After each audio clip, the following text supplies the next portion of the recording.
നമസ്കാരം. അഹമ്മദാബാദ് വിമാന അപകടവുമായി ബന്ധപ്പെട്ട് പാശ്ചാത്യ മാധ്യമങ്ങൾ ഇപ്പോൾ പുതിയൊരു വിവാദത്തിൻ്റെ പിന്നാലെയാണ്. അപകടത്തിൽ മരിച്ച പല ബ്രിട്ടീഷ് പൗരന്മാരുടെയും മൃതദേഹങ്ങൾ അത് അവരുടെ ശരീരഭാഗങ്ങളല്ല വീട്ടുകാർക്ക് ലഭിച്ചത് എന്നാണ് ഡെയിലി മെയിൽ ഉൾപ്പെടെയുള്ള മാധ്യമങ്ങൾ ഇപ്പോൾ ആരോപിക്കുന്നത്. ഇത്തരത്തിൽ രണ്ട് സംഭവങ്ങളാണ് ഇപ്പോൾ റിപ്പോർട്ട് ചെയ്യപ്പെട്ടിട്ടുള്ളത്. ഈ രണ്ട് സംഭവങ്ങളിലും വീട്ടുകാർക്ക് ലഭിച്ച ശവപ്പെട്ടികളിൽ ഉണ്ടായിരുന്നത് അവരുടെ കുടുംബാംഗങ്ങളായിരുന്നില്ല എന്ന് തന്നെയാണ് ഈ മാധ്യമങ്ങൾ തറപ്പിച്ച് പറയുന്നത്. ഒരാളുടെ പേരിലുള്ള മൃതദേഹം വീട്ടുകാർ പരിശോധിച്ചപ്പോൾ അത് ആ വ്യക്തിയുടേതല്ല എന്നവർക്ക് മനസ്സിലാക്കാൻ കഴിഞ്ഞു. മറ്റൊരു വ്യക്തിയുടെ ശവപ്പെട്ടിക്കുള്ളിൽ ഉണ്ടായിരുന്ന ശരീരാവശിഷ്ടങ്ങളിൽ പലതും മരിച്ച ആളുടേതായിരുന്നില്ല എന്നും അവയെല്ലാം നീക്കം ചെയ്തതിന് ശേഷം മാത്രമാണ് സംസ്കരിച്ചത് എന്നുമാണ് ഇപ്പോൾ ഈ മാധ്യമങ്ങൾ റിപ്പോർട്ട് ചെയ്യുന്നത്. മാത്രമല്ല, ആദ്യം പറഞ്ഞ മൃതദേഹം തന്നെ മാറിപ്പോയ സംഭവത്തിൽ വീട്ടുകാർ സംസ്കാര ചടങ്ങ് മാറ്റിവെച്ചിരിക്കുകയാണ്. ഇതാരുടേതാണ് എന്ന് ആദ്യം തിരിച്ചറിയണം എന്നാണ് അവർ ആവശ്യപ്പെടുന്നത്. വിമാനാപകടത്തിൽ മരിച്ചവരിൽ ഏതാണ്ട് 52ഓളം പേർ ബ്രിട്ടീഷ് പൗരന്മാരായിരുന്നു. പക്ഷേ ഇവരിൽ പലരും ഇന്ത്യൻ വംശജരായിരുന്നു എന്നുള്ളത് കൊണ്ട് തന്നെ ഇന്ത്യയിൽ തന്നെയാണ് ഇവരുടെയൊക്കെ തന്നെ സംസ്കാരം നടന്നത്. എന്നാൽ 12 പേരുടെ മൃതദേഹങ്ങൾ മാത്രമാണ് ബ്രിട്ടനിലേക്ക് കൊണ്ടുവന്നത്. പിന്നീട് നടന്ന ഈ ഒരു DNA പരിശോധനയിലാണ് ഈ മരിച്ച പലരുടെയും മൃതദേഹങ്ങൾ മാറിപ്പോയി എന്ന് മനസ്സിലാക്കിയത് എന്നാണ് അവരുടെ അഭിഭാഷകൻ പറയുന്നത്. പല കുടുംബങ്ങളും ഇക്കാര്യത്തിൽ കടുത്ത അസ്വസ്ഥരാണ് എന്നാണ് അഭിഭാഷകൻ ഇപ്പോൾ വെളിപ്പെടുത്തുന്നത്. കാരണം തങ്ങൾ സംസ്കരിച്ച മൃതദേഹങ്ങൾ ഒരുപക്ഷെ തങ്ങളുടെ വീട്ടുകാരുടെ തന്നെ ആയിരുന്നോ അതോ മറ്റാരുടെയെങ്കിലും ആയിരുന്നോ എന്നാണ് ഇപ്പോൾ പലരും ന്യായമായും സംശയിക്കുന്നത്.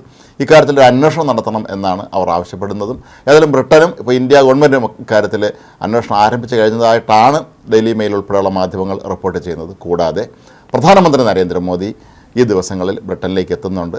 പ്രധാനമന്ത്രി കെയർ സ്റ്റാമറുമായി അദ്ദേഹം നടത്തുന്ന കൂടിക്കാഴ്ചയിൽ ഉറപ്പായും ബ്രിട്ടൻ ഈ വിഷയം ഉന്നയിക്കും എന്നാണ് പറയപ്പെടുന്നത്. അതേസമയം ഈ രംഗത്തെ വിദഗ്ധർ പറയുന്നത് വിമാന അപകടമുണ്ടാകുമ്പോൾ ഇത്തരത്തിൽ അവയവങ്ങൾ മാറിപ്പോകുന്നതൊരു സാധാരണ കാര്യമാണ് എന്നാണ്. കാരണം ഈ വിമാനം പൊട്ടിത്തെറിക്കുമ്പോൾ ഏതാണ്ട് 1500 ഡിഗ്രി സെൽഷ്യസിലധികം ചൂടിലായിരിക്കും അത് പൊട്ടിത്തെറി നടക്കുക. അങ്ങനെ ആകുമ്പോൾ ഈ മൃതദേഹങ്ങളൊക്കെ തന്നെ ചിന്നിച്ചിതറിപ്പോകാനുള്ള സാധ്യത വളരെ കൂടുതലാണ്.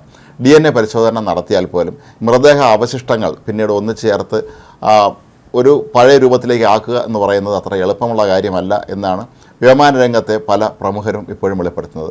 അതുകൊണ്ട് തന്നെ നേരത്തെയും ഇത്തരത്തിലുള്ള സംഭവങ്ങൾ ഉണ്ടായിരിക്കാം എന്നാണ് അവർ പറയുന്നത്. എന്നാൽ മരിച്ചവരുടെ ബന്ധുക്കൾ ഇപ്പോൾ ഇക്കാര്യത്തിൽ കടുത്ത ഉത്കണ്ഠ പ്രകടിപ്പിച്ചിരിക്കുന്നു. അവർ പറയുന്നത് തങ്ങൾക്ക് ലഭിച്ച മൃതദേഹങ്ങൾ സ്വന്തം വീട്ടുകാരുടെ തന്നെ ആയിരുന്നോ എന്ന് ഇപ്പോൾ തങ്ങൾക്ക് സംശയം തോന്നുന്നുണ്ട്. അതുകൊണ്ട് തന്നെ അതേക്കുറിച്ച് അന്വേഷണം നടത്തണമെന്നാണ്. അതേസമയം ഇന്ത്യയിൽ സംസ്കരിച്ച പല മൃതദേഹങ്ങളും ചിതയിൽ വെച്ചാണ് അവ ദഹിപ്പിച്ചത് എന്നുള്ളത് കൊണ്ട് തന്നെ അവയിൽ നിന്ന് തിരിച്ചു കിട്ടാനുള്ള സാധ്യതയുമില്ല. പലപ്പോഴും വിമാനാപകടങ്ങൾക്ക് ശേഷം ലഭിക്കുന്ന മൃതദേഹങ്ങൾ കത്തിക്കരിച്ച നിലയിലായിരിക്കും എന്നുള്ളത് കൊണ്ട് തന്നെ ശരിക്കും ശവപ്പെട്ടി പോലും തുറന്നു നോക്കാത്ത ആണ് പല സ്ഥലങ്ങളിലും സംസ്കാര ചടങ്ങുകൾ തന്നെ നടക്കാറുള്ളത്. കാരണം അത്രത്തോളം ഭീകരമായ ദൃശ്യമായിരിക്കും അത് എന്നുള്ളത് കൊണ്ട് തന്നെ വീട്ടുകാർക്ക് മറ്റത് കാണാൻ കഴിയില്ല എന്നുള്ളൊരു മാനസികാവസ്ഥയിലും അത്തരത്തിൽ നേരിട്ട് ഈ ശവപ്പെട്ടിയോടുകൂടി തന്നെ സംസ്കരിക്കുന്നതാണ് പതിവ്. പക്ഷേ ഇവിടെ ഇപ്പോൾ ശവപ്പെട്ടി തുറന്ന് അവർ വിശദമായി പരിശോധിക്കുകയും DNA പരിശോധന നടത്തുകയും ചെയ്തപ്പോഴാണ് ഇത്തരത്തിലുള്ള ഒരു പിഴവ് കണ്ടെത്തിയിരിക്കുന്നത്. ഇക്കാര്യത്തിൽ എയറിൻ്റെ സമാധാനം പറയണമെന്നാണ് ഇപ്പോൾ ഈ പാശ്ചാത്യ മാധ്യമങ്ങളൊക്കെ തന്നെ ആവശ്യപ്പെടുന്നത്. ഈ മരിച്ചവരുടെ കുടുംബാംഗങ്ങൾക്കുള്ള നഷ്ടപരിഹാരത്തിനായി വാദിക്കാൻ ഇറങ്ങിയ വക്കീലന്മാരും ഒക്കെ തന്നെ ഇപ്പോൾ ഇക്കാര്യത്തിൽ കർശന നിലപാടിലാണ്. അവർ പറയുന്നത് മൃതദേഹം പോലും മാറിപ്പോയിരിക്കുന്നു, ഇത് ഒരു കാരണവശാലും അംഗീകരിക്കാൻ കഴിയുകയില്ല എന്നും ചിലപ്പോൾ നഷ്ടപരിഹാരം ആവശ്യപ്പെടുന്ന കൂട്ടത്തിൽ ഇതുകൂടി ഉൾപ്പെടുത്തി കൂടുതൽ ധനം ആവശ്യപ്പെടാനുള്ള സാധ്യത തള്ളിക്കളയാൻ കഴിയുകയില്ല. കാരണം സ്വന്തം കുടുംബാംഗത്തിൻ്റെ മൃതദേഹം എന്ന് കരുതി മറ്റാരെങ്കിലും മൃതദേഹം കൊണ്ട് സംസ്കരിച്ചു എന്ന് പറയുന്നത് തന്നെ ഒരു മനുഷ്യനെ സംബന്ധിച്ചിടത്തോളം ഒരു കുടുംബത്തെ സംബന്ധിച്ചിടത്തോളമൊക്കെ തന്നെ അങ്ങേയറ്റം മനോവ്യഥ ഉണ്ടാക്കുന്ന ഒരു കാര്യമാണെന്നുള്ളത് മറ്റൊരു പ്രധാനപ്പെട്ട കാര്യമാണ്. അഹമ്മദാബാദ് വിമാനാപകടം നടന്ന് 3 ദിവസത്തിനുള്ളിൽ തന്നെ എല്ലാ മൃതദേഹങ്ങളും കണ്ടെടുത്തിരുന്നു. അതേസമയം ഈ മൃതദേഹങ്ങളിൽ പലതും ചിന്നിച്ചിതറിയ രീതിയിലും അല്ലെങ്കിൽ കത്തിക്കരിഞ്ഞ അവസ്ഥയിലുമൊക്കെയാണ് ഉണ്ടായിരുന്നത്. അതുകൊണ്ട് തന്നെ ഒരുപക്ഷെ ആശുപത്രിയിൽ വെച്ച് നടന്ന DNA പരിശോധനകളിൽ പോലും കൃത്യമായ ഫലം ലഭിക്കാൻ സാധ്യതയില്ലായിരുന്നു എന്ന് വേണം നമ്മൾ കരുതാൻ.